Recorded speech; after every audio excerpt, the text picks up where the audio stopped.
What is going on, Crimson City? My name is Crimson CBAD, and welcome to week 4 of the WBE. Your Detroit Steel Wings are going to be taking on GameboyLuke, the homie, coach of the Bristol City Blazekins. So if you guys are excited for this video, be sure to give it a thumbs up.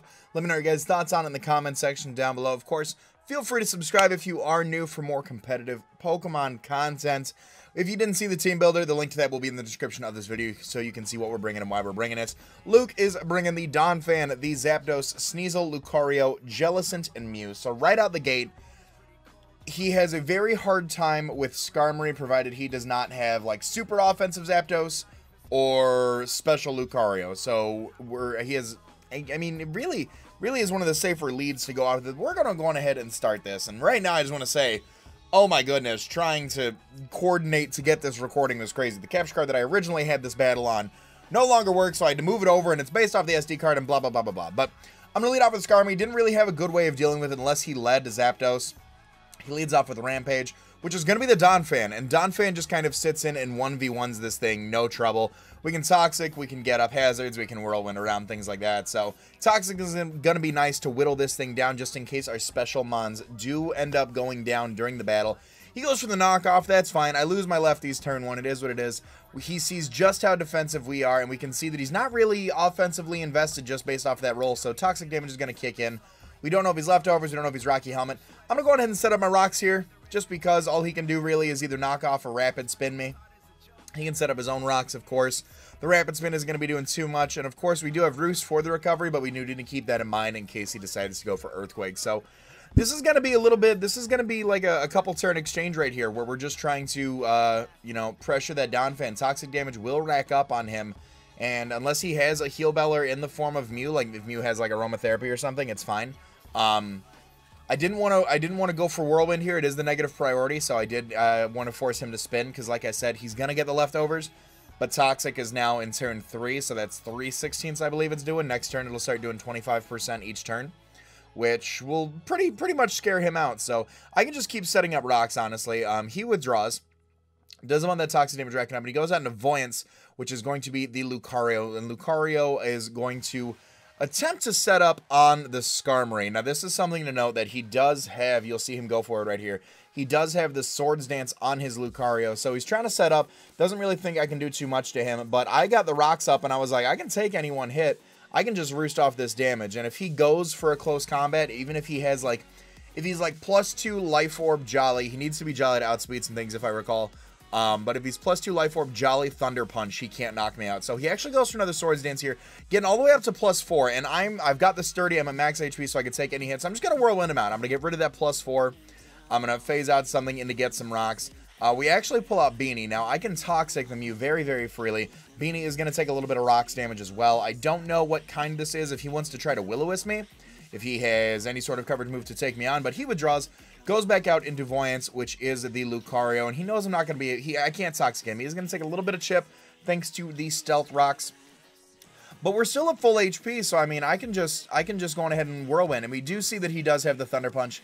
That is going to do about like a 25%, so does not see the Life Orb, so I'm curious what kind of item he has right now. We are just going to be able to keep phasing things out over these rocks. The Donphan is going to get brought in. It's going to take a little bit of rocks damage, and also it's going to get a little bit of Toxic damage off, counteracting those leftovers. We're wearing down these walls because, like I said, the Arcanine's not there, so he didn't really bring too much for the Skarmory.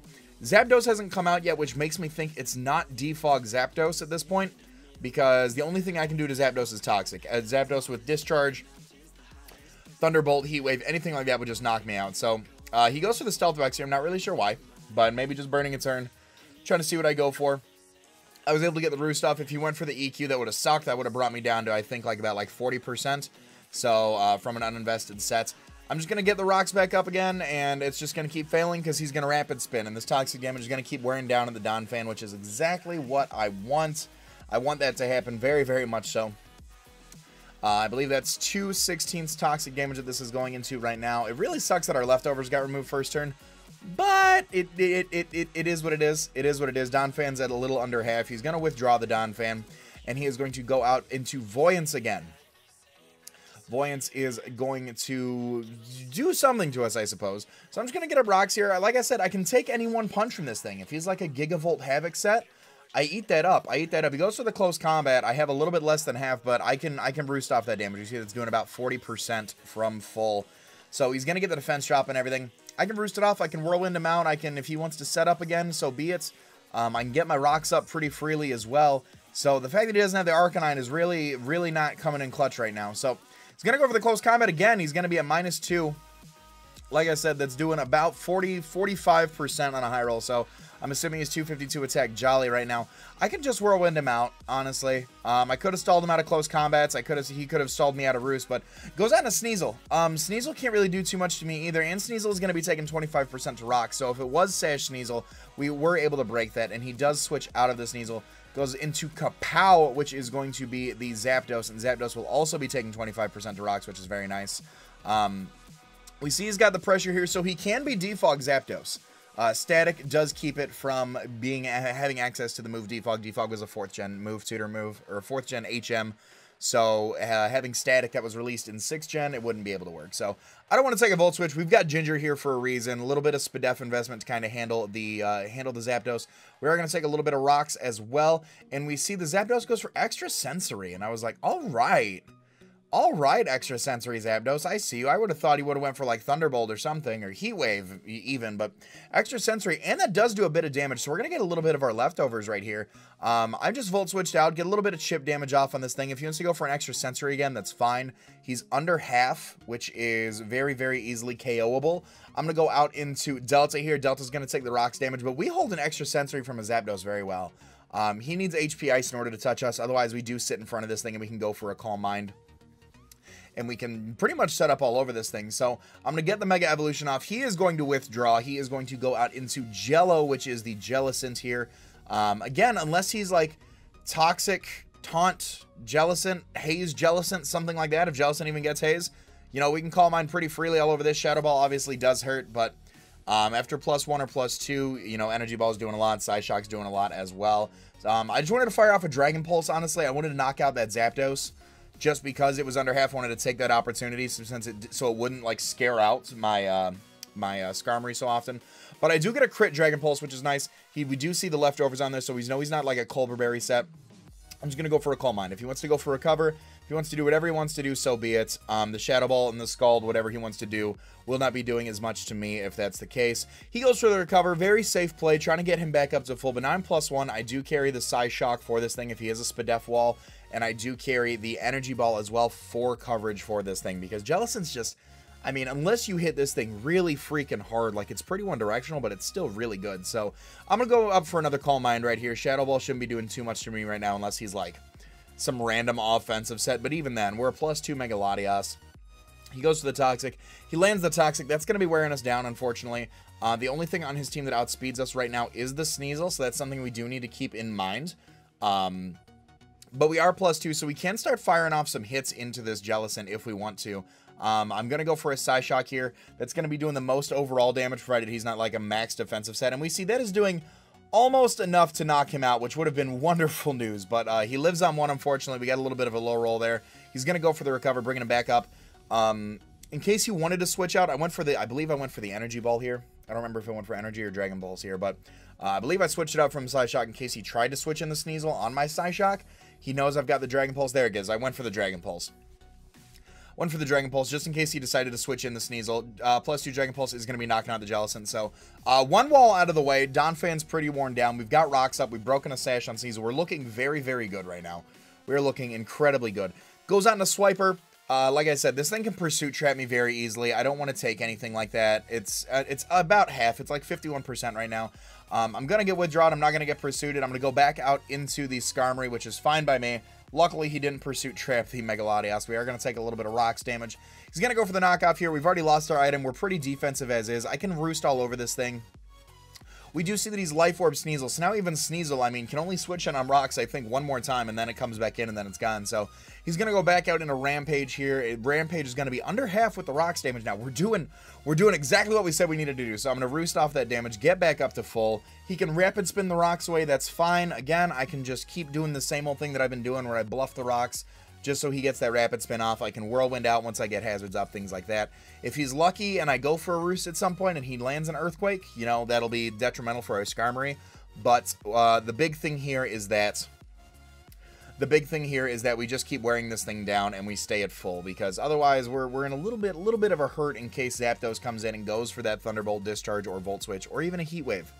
So Heat Wave, I guess Extrasensory was like a not missing chance against something like Scolipede, I want to say. I can't really think what the Heat Wave or Extrasensory could also be for the Conkeldurr as well, just in case.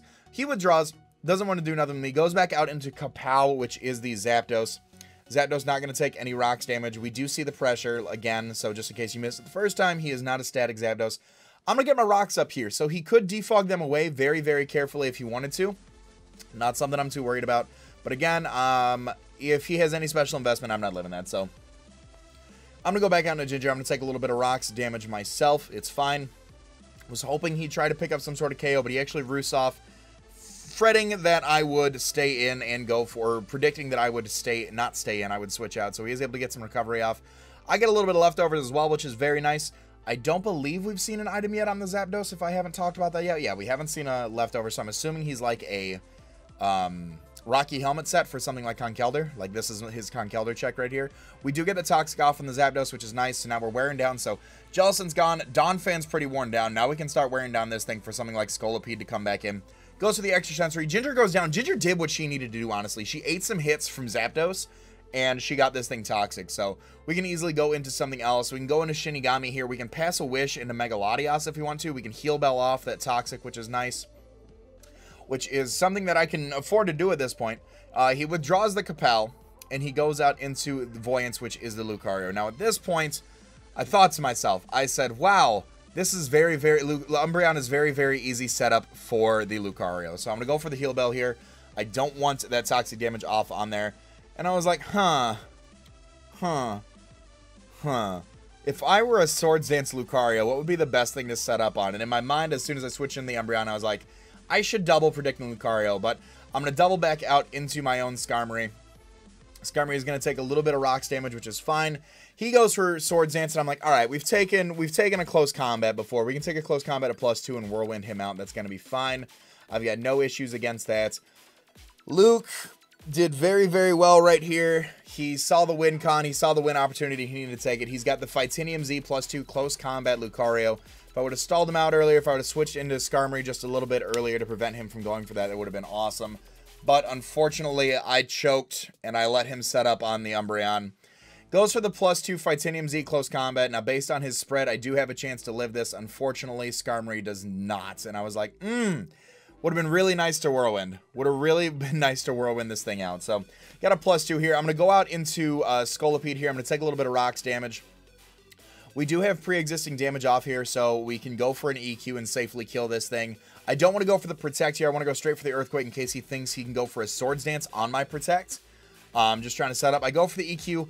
Oh, the HP he lives on. Oh, the HP he lives on. I was so upset. I was like, how did you live that? So I got absolutely either he had more defensive investment than I anticipated, or I got absolutely low rolled to hell and back. But now he gets up to +4. And I'm like, maybe you have like Bullet Punch instead of Extreme Speed. Maybe, I think to myself carefully. But, so I'm going to go for the Protect just here to scout to see what he wants to go for. He does reveal the Extreme Speed, so I'm hoping maybe at +4, if I get a little bit more Black Sludge Recovery, E-Speed will not kill me. We know this thing is like a pretty offensive set. I'm just like, please, please, please, please, please live a +4 Extreme Speed. Please, please, please, please, please. Goes for the Extreme Speed into the Scolipede, and that is going to be a dead Scolipede. So I'm like, oh boy. Oh boy, this is tough. This is tough. So another choke here was I could have went directly into Conkeldurr.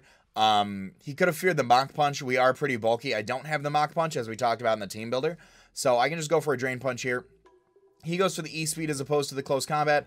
I do not live the +4 Extreme Speed because it was a crit. I did live otherwise, but the Life Orb Recoil probably would have hurt me. So this is, as you guys can see, we're slowly going in, and this is going to be a GG to GameboyLuke, a 5-0 victory to the Bristol City Blazekins. I have nothing to go up against the +4 Lucario. Luke played absolutely beautifully. I've seen him play since the days of the UCL. I've watched him grow as a competitive battler, and as somebody who used to kind of give my input into his teams and whatnot, it's a really bittersweet moment to realize that I choked in a matchup and he took complete and utter advantage of it. So I'm happy the way that he played. I identified his win con and my losing condition. He set up all over the Umbreon, and the choke there was huge because we had a lot of momentum going on our way. But that's all part of the game that we play. You know, it is what it is. I made the wrong call in that situation, and Luke capitalized on it. So GG to GameboyLuke. Make sure if you guys aren't already subscribed to his channel, I will of course leave it in the description of this video. Go check him out. Go show him some love. Check out his side of the battle as well. I'm sure he always does live commentary. I'm sure his live commentary is absolutely brilliant. So all that being said, I hope you guys have enjoyed. Next week we are going up against Battler X, if I'm not mistaken, question mark. I can check the schedule really quickly. I believe I am going up against, let me double check the schedule. Week 5, we are going up against Battler X and the Milwaukee Sawsbucks. I'm looking forward to that. Steve's a good friend of mine. So all that being said, I'm going to remind you guys to be great and do great. I'm going to let this out, so bang. I'm going to talk to y'all soon. Later.